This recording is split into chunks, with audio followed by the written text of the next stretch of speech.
Did you know yoga evolved across four cosmic ages known as yugas or yug in Indian wisdom? Going in sequence, the first one is Satyug, then Treta Yug, then Dwapar Yug, and finally Kalyug, the yug we are in.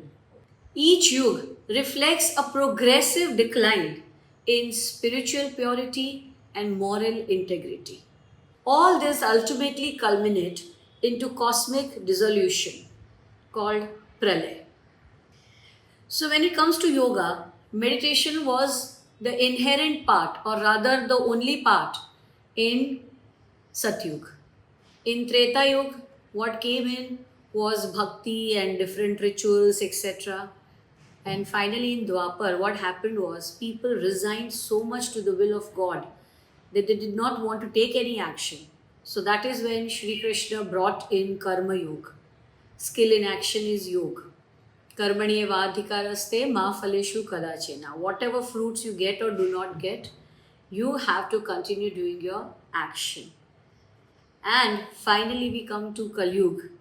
Sadly, now yoga has become only postures.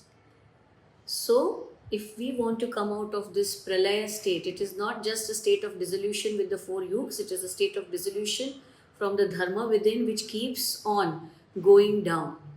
So, if you want to maintain that, practice yoga as a complete science, not just postures.